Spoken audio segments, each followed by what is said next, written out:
को कुरा पनि गर्ने हो भने पहिला सबभन्दा पहिला कलाकार बनेको स्ट्रगल पिरियड जुन छ त्यो मैले नेपाली फिल्ममै गरेको हो र यहाँबाटै एउटा सफलता भनौँ न एउटा सफलता मैले नेपाली चलचित्रबाट पाएपछि अनि मात्रै मैले भोजपुरी चलचित्रमा मलाई अफर आएको हो। नेपाली चलचित्रमा राम्रो काम गरेपछि भोजपुरीमा अफर आएको हो, न कि भोजपुरीमा राम्रो काम गरेर नेपालीमा अफर आएको।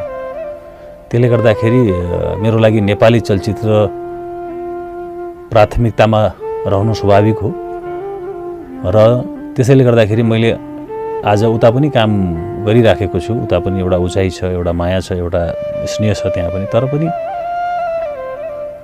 यहाँसँगको लगाव, यहाँको माया त्यो अर्कै छ। त्यसले गर्दाखेरि मैले सिनेमा निर्माण गर्दाखेरि चाहिँ नि मैले पहिलो प्राथमिकता नेपाली चलचित्रलाई नै दिए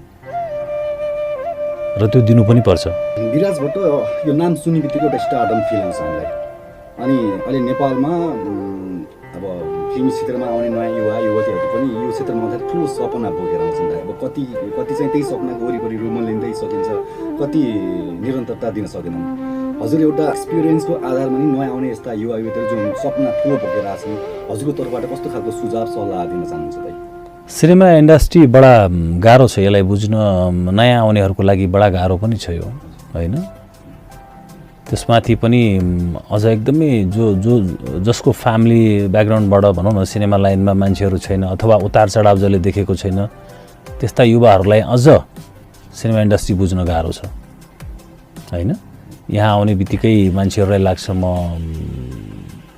एउटा दुईवटा फिल्म खेलेर मान्छे आफ्नो एउटा उचाइ पाउने बित्तिकै उनीहरूलाई लाग्छ अब सदैव यस्तै हो। तर होइन, तपाईँ पहिला त सिनेमामा आउनु गाह्रो छ, आएपछि तपाईँको सिनेमाहरू तपाईँले हिट सिनेमा दिन अथवा त्यो एउटा राम्रो हिट सिनेमा पाउनु गाह्रो छ। त्यसपछि तपाईँले एउटा चाहिँ नि अलिकति एउटा जुन उचाइ तपाईँ बनाउनुहुन्छ त्यो उचाइलाई अझ माथि लगेर जाने, होइन? त्यसलाई एउटा निरन्तर एउटा स्तरमा राख्न त्यति नै गाह्रो छ।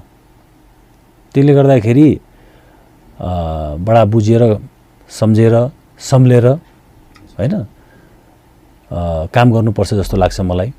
मेहनत गर्ने र इमान्दार भएर काम गर्ने, एउटा दुईवटा